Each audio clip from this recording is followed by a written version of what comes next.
Welcome back to Movie Recaps. Today I will show you an adventure, sci-fi, thriller film from 2020, titled Voyagers. Spoilers ahead. Watch out and take care. The Earth is dying. Scientists look for a new planet able to sustain human life and find it in the year 2063. The planet is seen on screen, while a woman explains that it is a planet humans can colonize. She continues, saying that a scouting mission to the planet should be sent. Since the voyage there will take 86 years, the crew of the mission will reproduce on the ship, making the third generation on board the one to reach the planet. The crew is genetically engineered on Earth by combining the genes of leading scientists. A man is seen talking about the reasoning behind this plan, justifying why the crew will be specifically engineered to man the mission, consisting of children raised and trained solely for its purpose. The next step is assessing when they'll be ready to go. The younger the crew is, the longer the resources can be preserved. But, the man, Richard, is worried that they might not be fully equipped to deal with the complexity of space travel on their own. Later, Richard is seen entering a facility where the child crew is being raised and he gets into full protective gear. He enters the rooms where they live and when they see him they all rejoice. Richard monitors where they are in their education, and then tucks Christopher, 𝐂𝐸 and 𝐒𝐫 into bed. 𝐒𝐫 tells him that he's afraid, but Richard comforts him by telling him that he's safe. The next day, Richard is talking to a woman in charge of the mission. He tells her that he should go with the children, to raise and protect them. Richard's addition to the mission would also mean that it will be able to launch in 4 years, instead of 7. Next, the mission launches with Richard on the helm. The shuttle docks with 𝐬𝐵, the ship for the mission. They all go inside and find their quarters. Richard takes one last look of Earth. 10 years later, the children are already adults, as they can be seen waking and getting ready to start their days on the ship. The first lesson covers the fertilization for the second generation, which will begin in the 24th year of their lives. The crew goes about their day like robots. They're seen drinking a blue liquid. Christopher and 𝐒𝐫 are listening to classical music. 𝐂𝐸 walks through the ship and looks out at the space around them. Later, she talks to Richard, saying that the lives of the crew are unimportant. Trying to comfort her, he shows her pictures of his grandparents, telling her that providing for the future is very important. That night, Christopher can't sleep. He listens to the sounds of the ship. The next day, Richard and Christopher are in the hydroponics bay checking the state of the plants, when a message about toxicity in the water appears on Christopher's screen. He asks Richard about it, thinking it's some kind of chemical that isn't being processed from their urine, but Richard dismisses his concerns. He's skeptical about it. So, later, he asks 𝐒𝐫 about the ingredient T56J. They wonder why the information is unavailable. During the night, the two of them go back to figure out what it is. Christopher bypasses the firewall and is able to find the information. The chemical ingredient is found in the blue liquid they drink. 𝐒𝐫 thinks it was a digestion aid, but they figure out that it has other effects on their personality. It makes them dull and docile, decreasing their desires and pleasure responses. They're being drugged and pacified, so they don't reproduce naturally and overpopulate the ship. The two of them stop drinking the blue liquid. Later, they share the information with Kai and Julie, along with the information about a hidden compartment on the ship. Later, Christopher is in a session with Richard. He says he knows that he's been lying to them, but only mentions the unmarked compartment, Pod 23. Richard tells him that the mission must have lied to them for a reason, that the pod might be for the third generation. After the session, Richard sends a message back to Earth asking if he could share everything with the crew and be honest with them, so they don't lose faith in him. The message will take time to get there. The next day, while standing in line next to 𝐂𝐸, Christopher has a fantasy about her. They eat lunch and he keeps looking at her, but 𝐒𝐫 approaches her telling her that she's changed. Richard comes in and tells him not to grab her, as per the rules.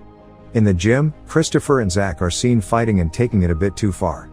The others don't understand what's happening. The two of them start feeling the effects of not taking the drug. They hear the ship noises and go to an observation room where they see one of their fellow crew members.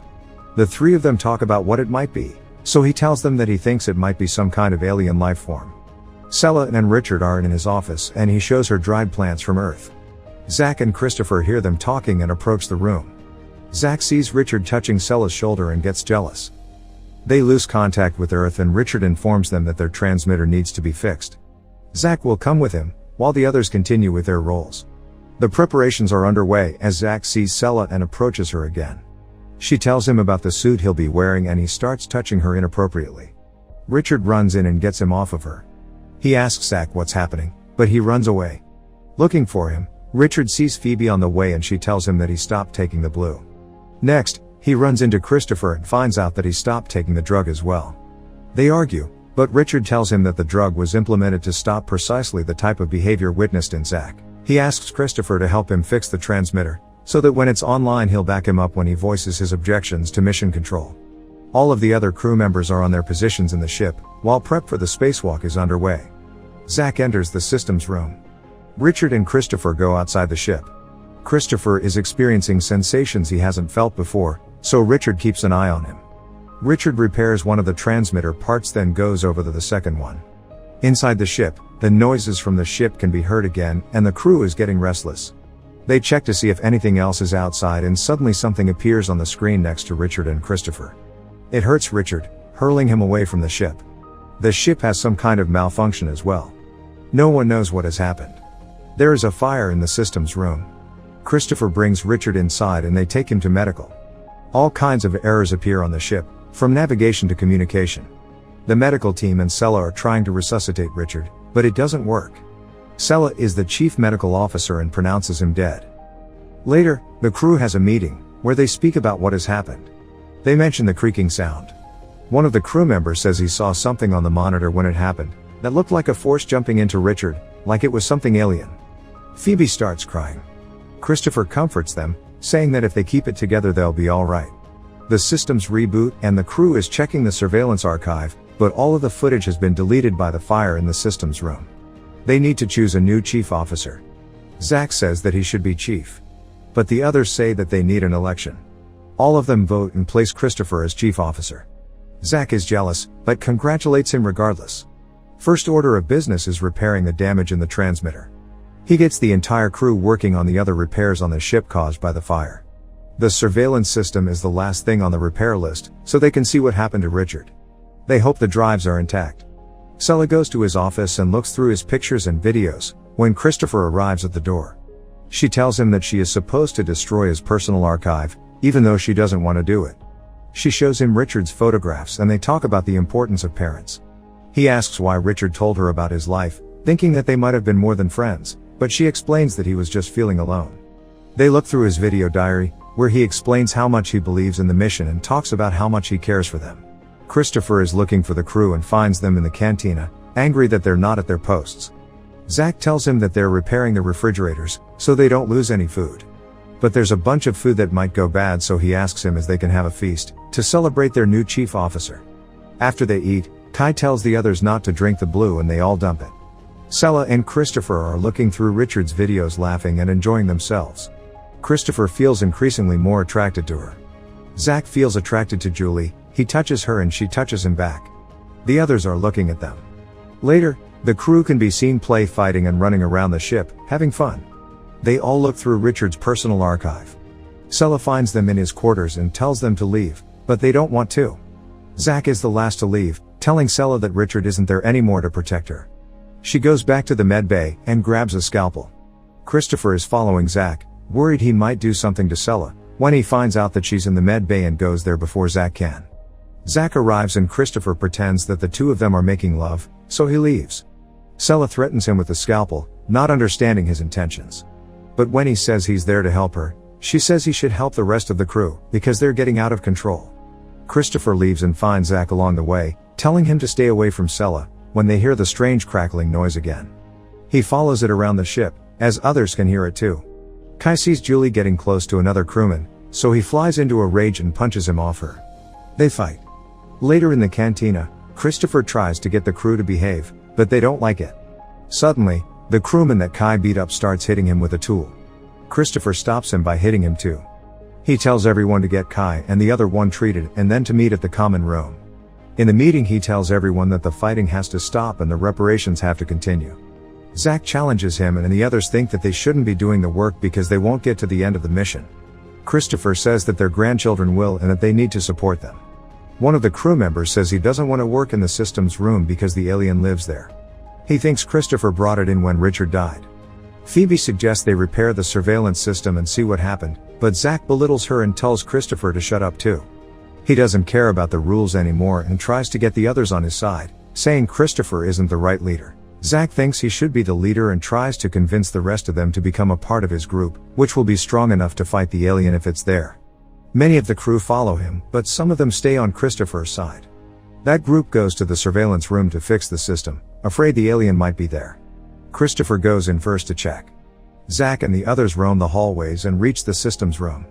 Him and Kai go inside the room, not knowing Christopher has been in there too. They go deeper inside the room to look for the alien. The ones on the outside see something happening inside, and Zack and Kai run out terrified, sealing the room as they leave. Later, they tell the others from the group that the alien attacked them. Meanwhile, Christopher brings the surveillance drive to 𝐂𝐿𝐴 in the med bay. Him, her and a few others check the footage. They find the footage from the systems room and realize that it was Zack and Kai that killed Richard by electrocuting him, then lied about the alien. The group decides to keep quiet for the moment, until they figure out what to do. Christopher and 𝐂𝐿𝐴 hide the drive in her room and talk about Zack. He thinks that this is what they're really like without the drug, but she disagrees, saying that the two of them are different. He says that he's worried that the others won't care about the truth and that maybe he doesn't care either. 𝐂𝐿𝐴 tells him to stay with her. They kiss and they sleep together. In the morning, there's a knock on 𝐂𝐿𝐴's door. It's Zack saying that he'll come inside, one way or another. When she and Christopher open the door, Zack and Kai invite them to another celebration in the cantina. Christopher's group arrives, while the others are already eating. Zack invites them to get some food. When they sit down, he stands up and proclaims himself the new chief officer. Suddenly, Christopher stands up too, goes to a monitor and plays the footage from the incident. He tells the others that Zack killed Richard and that there is no alien, that he's been lying to them. He suggests Zack confines himself in his room, while they consult the program and they decide what to do. Everyone gets upset and Zack confesses, saying he did it to protect them, because the alien was in Richard and Christopher brought it inside. He convinces the others that the alien is inside the ship, hiding in one of them. Zack says that they need to find it and kill it, to which they all agree. He pits them against each other and they start fighting. They think it's the crewman that works in the med bay and they start chasing after him. Christopher follows suit. Kai hits him first, then the others join, as they kick the crewman to death. Christopher takes his group to a secure place in the ship, while Zack's group goes into the med bay and they arm themselves. Christopher's group tries to figure out what to do and some of them want to give up, saying they can't do anything in the moment. They think they should join Zack's group and try to detain him later, because his group has weapons and they don't. 𝐂𝐿𝐴 realizes that Christopher knows about the weapons hidden on the ship in the secret compartment. Christopher goes to find it by himself. He opens a compartment and crawls inside, searching for it.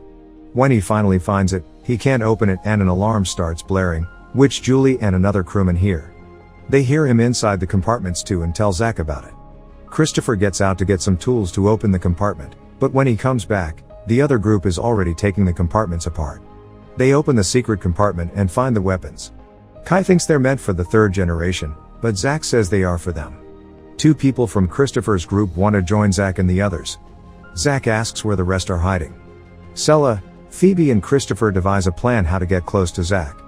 He suggests that he should kill him, but Phoebe doesn't like it. 𝐂𝐿𝐴 watches them on the monitor and sees that they're moving, coming after them. They cut their power and arrive at the room. 𝐂𝐿𝐴 tells her group not to resist, as the others storm the room and grab them. 𝐂𝐿𝐴 stops them, as they are dragging Christopher away, and asks to talk privately to Zack. She says she wants to be with him and join his group, as she walks up to him. But he rejects her, laughing at her when Phoebe appears asking if they've all gone crazy. She says they can decide not to act the way they have. But they all tell her to shut up. Suddenly Kai kills her to the shock of everyone, including Zack. But he turns it around and goes after Christopher. He and 𝐂𝐿𝐴 escape, but the others hunt for them throughout the ship. They hide in a vent, but the others quickly find which one it is. Zack shoots inside, as Julie tells him to be careful, because he's destroying their food supply. He sends one of his men after them to see if he got them, but they escape again. Suddenly, someone shoots at them, so they start looking for weapons. Christopher finds a fire extinguisher and as Kai comes inside the med bay, they incapacitate him and accidentally kill him. Zack finds them fast and shoots after them as they run away. They get into an airlock and Christopher tells 𝐂𝐿𝐴 to get into a spacesuit. He covers the window of the airlock. When Zack reaches it, he shoots without hesitation. Suddenly he's sucked inside, because the hatch to the outside has been opened. He grabs 𝐂𝐿𝐴 and goes to close the hatch, fighting with her and eventually stabbing her with a knife. Christopher pushes him outside the hatch, but as they fight, ends up sucked out in space himself. Before Zack can close the hatch, 𝐂𝐿𝐴 kicks him out of it. She searches for Christopher, waiting for him to come back and suddenly sees him grabbing onto the ship. The two of them come back inside and tell the others that Zack is gone. They put down their weapons. Sometime later, all of the crew is having lunch in the cantina. 𝐂𝐫 asks Christopher how they can make sure something like that doesn't happen again. They listen to some of Richard's recordings again, in which he says that no matter what bad happens on the mission, the ones that prevail are proof that humans are worth saving. The crew votes for a new chief again and they choose 𝐂𝐫. She records a diary in which she says that they will vote for everything from that moment on and that they will still not go back to the blue. The crew continues repairing the ship and work together in peace as time goes by. 𝐂𝐫 can be seen pregnant and the baby is Christopher's. The baby is born. A few years later, it can be seen running on the ship and joining other children. Those children grow up on the ship, as the first generation grows old. 86 years since the start of the mission, the 𝐏𝐫𝐸 can be seen floating in space and engaging its drive to land on the planet. The older generations and the younger ones look toward their new home on the alien planet. Make sure to subscribe and turn on notifications so you can watch more videos like this. Thanks for watching.